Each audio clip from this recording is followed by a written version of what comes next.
You see, this is what happens after 10 years of marriage. No more romance. Just pure eating.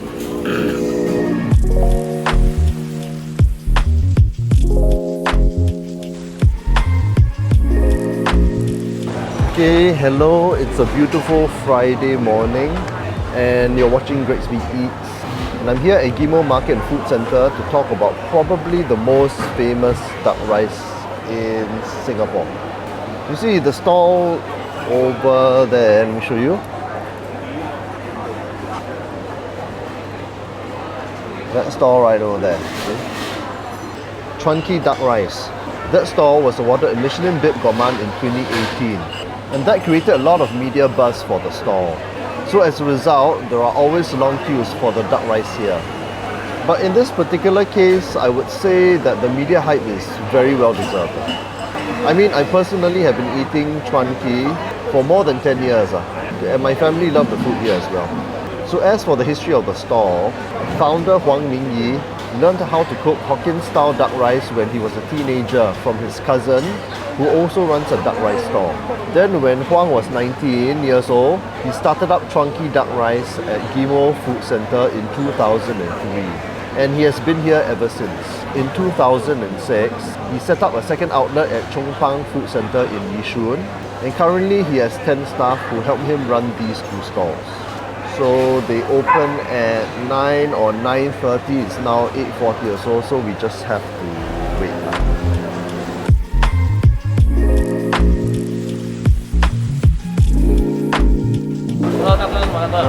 一个quarter duck 下装 ready to debone 一个倒瓜倒pork 鸡蛋liver gizzard 还有那个凤把那个 peanut 跟几个人吃？一个人吃很多嘞。没问题没问题。饭一个，那个辣椒可以给我分开吗？可以啊。20块2毛。 Okay, so I'm back from the stall and what I've ordered is almost everything on the menu. Yeah, I ordered quarter of a duck, the lower portion 下装, and I told them not to debone it. Plus I also ordered almost all the sides that they offer lah. The tau kwa firm tofu, tau pork, tofu puff, the gizzard, the stewed peanuts, the liver, the pork belly and the braised egg. I also ordered one rice, which is a must order here. And they also give you soup on the side, which is also one of the big highlights at the stall. So firstly, let's talk about the gravy lah, which is the main attraction here.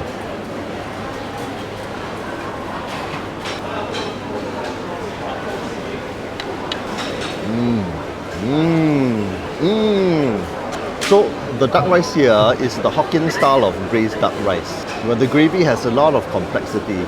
It has this characteristic slightly sweet, moderately savoury, sticky gravy. Apparently Huang, the owner, he handles the preparation of the master braising sauces at both stalls personally.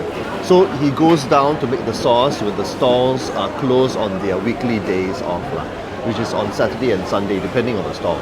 Huang's secret recipe is one that has been tweaked based on feedback from customers. But even more impressive is that the master braising sauces at both stalls, right, they haven't changed since 2006. So what they do is that instead of making a new braising sauce, they just add ingredients and flavorings to the remaining sauce to replenish it.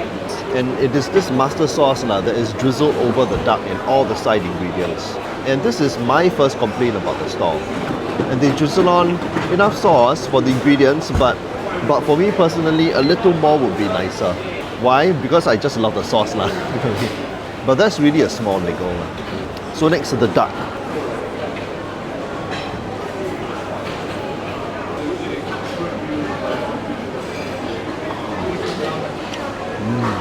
There's a bit of softness and there's a reasonable amount of tenderness and moistness, and the meat has a nice firm chew to it.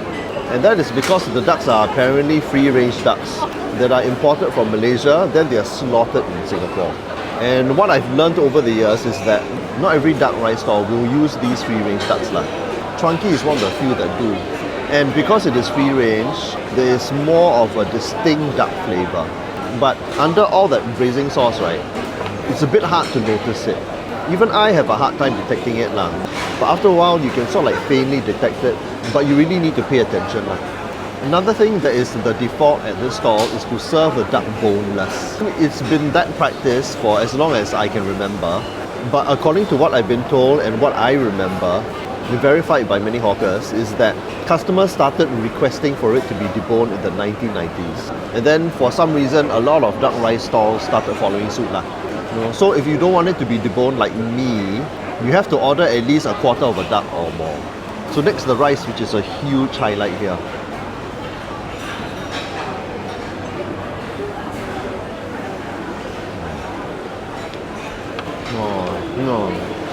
I tried it with the sauce lah, so it's got this very nice savoury, sweet, sticky feeling to it. But let me try the rice alone.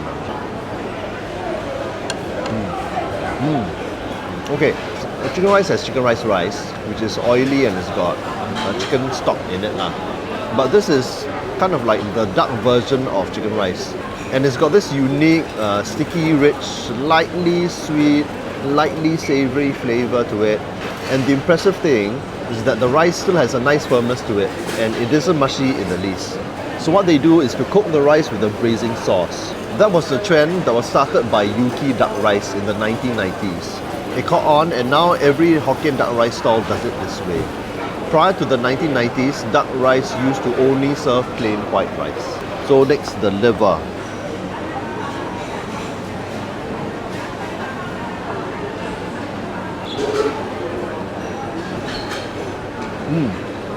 It's braised liver, semi-firm, creamy, and it's been cooked right through lah. Personally, if I could actually request it, I would have preferred it blanched a little less, with some pinkness lah. But it's still good, it's not overcooked at all. Next, the pork belly. Okay, this pork belly is cooked on the firmer side, so it's not like soft and supple or anything like that. So there's a firm meat texture. There's no skin on it. I think they removed the skin for some reason. And the fat is softish, firm in a way, and they actually cut it into quite big chunks now, which is actually very good. This stall definitely tries to cater to the older generation because the older generation like their meat firmer, not so soft lah. Okay, next, the braised egg. I mean, egg is just egg lah, but you know.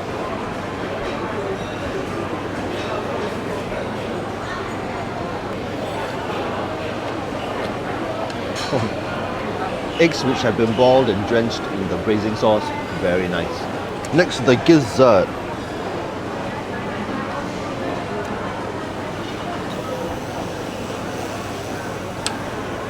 Oh, pretty amazing. This is actually one of the better side dishes, in my opinion. It has a softer bite than usual, and taste-wise, it's brilliantly flavorful with a mix of the taste of the braised gravy, and it's got that distinctive gizzard flavor as well. So it's got a really robust, powerful flavor, very nice. Next, the braised peanuts.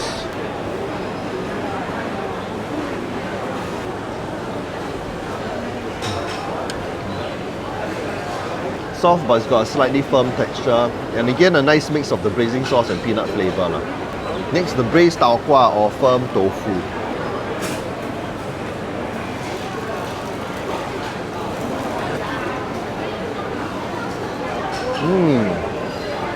Oh, very soft, very nice. Very fresh, and it's got a semi-firm, soft chew. Very good actually, very nicely done. Next, the braised tau pok.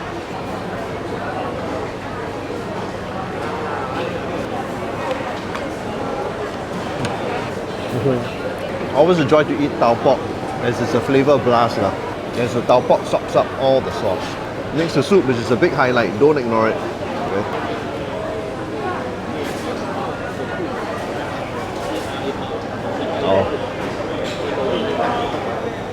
Nicely herbal.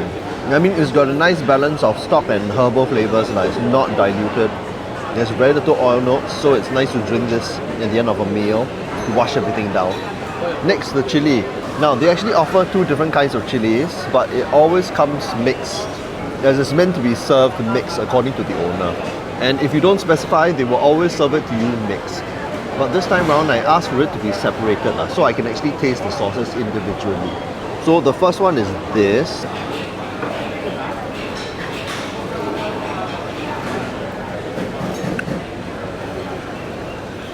Oh, okay. And this is kind of like a chili garlic sauce lah.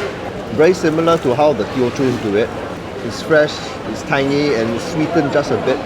And the other one is a chili sambal paste, which is this right here.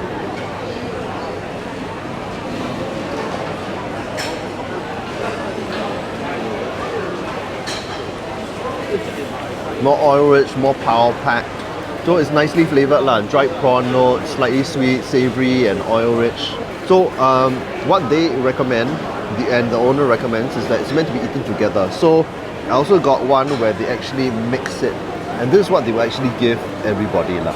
So basically, it's a dollop of the sambal chili with the chili and garlic sauce lah. So I'm gonna mix it.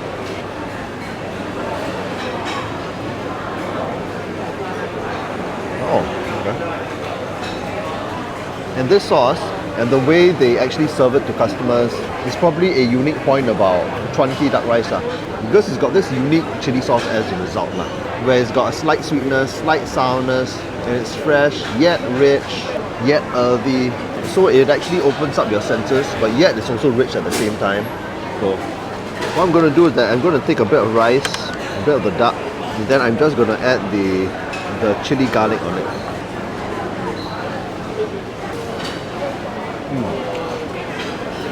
Yeah, this definitely adds the spiciness obviously, and actually opens up your taste buds. It doesn't make the duck too overly rich or anything, and it freshens your palate that's for sure. Then some of the duck, some of the rice, and I'm going to add some of the chili sambal on top.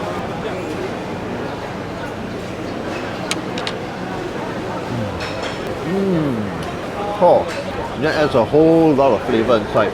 You see even more rich and robust. Very nice. Oh, now to have some of the duck and with the mixed sauce.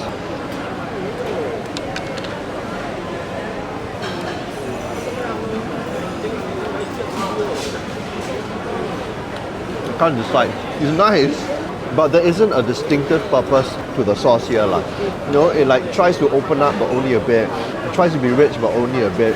And I suppose it makes sense if you have got like a small plate of rice and then you just want to eat it quickly, and then you get that maximum flavor burst. But I like the separation of the two sauces so that if you want it to be rich, you can choose to do so. If you want it to cleanse your palate, you can also choose to do so. Oh, that soup, wonderful. Okay, finished, but I'll be back to try two more of their dishes, which I think are worth highlighting So see you in a few days. Okay, I'm back at Chuan duck rice, and I'm back with their other offerings, which is basically the duck noodles and the duck porridge. And I think that these two dishes are rather noteworthy because they really highlight how good the gravy is at the stall. So the duck noodles is basically yellow noodles with a mountain of gravy, and it's mixed with their chili sambal if you ask for it. There's some spring onions, and there's some coriander on top, and there's some taoge. There we go. That looks pretty awesome. Look at that. On top over here, I see there's some crispy chili on top, and that is quite awesome. And there are three sizes: 380, 480, and 580. I got the 580. Basically, the 480 and the 580 gives you more meat It's basically the same amount of noodles, but they give you more meat. So I'm gonna mix this up.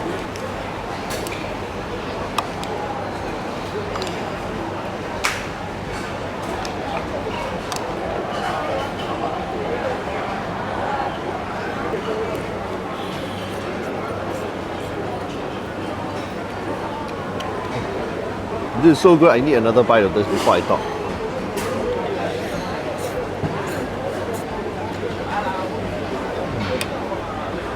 And this is really great because it's got a generous amount of that awesome gravy and the additional flavor of the chili sambal, which is also thrown in also. Oh, by the way, I asked the duck noodles with chili so that's why it's got a little bit more flavor inside And if you feel that there's not enough chili, you can always add the sambal chili paste inside. It will go very well. But on its own, it's just really great, intense, savory, sweet flavor bomb in every bite. Next, the duck porridge. So it's basically the same concept as the duck noodles or the duck kway teow. They've got kway teow option as well. But it's with porridge So it's porridge with a liberal amount of their gravy, some spring onions, chopped spring onions, white pepper, duck obviously, and it's got some crispies on top.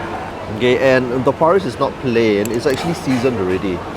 They basically add on the gravy to give it more flavour lah, I suppose.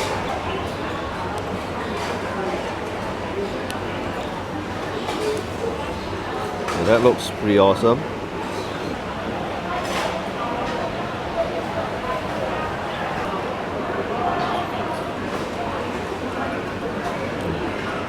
It's got a smooth porridge texture, and the flavour is mainly the gravy plus a bit from the porridge itself.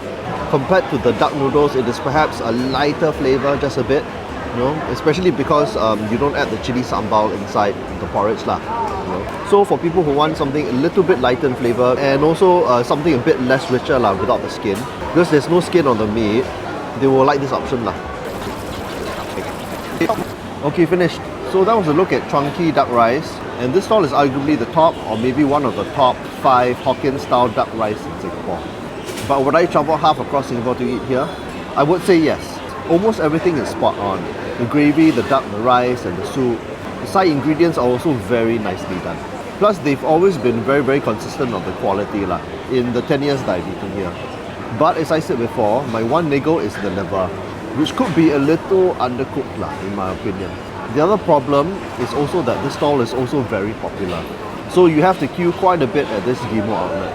That said, if you live in the north or are willing to travel to the north, Chuan other outlet at Chong Yishun is also just as good.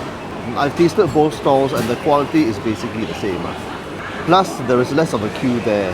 So you might want to try that outlet instead if you're nearby or you're averse to queuing. So thanks for watching another episode of Great Speed Eats, where I eat through the whole of Singapore. If you like this episode, give it a like, subscribe and comment below and turn on the notifications bell. And I'll see you in the next one for more eating. Bye bye.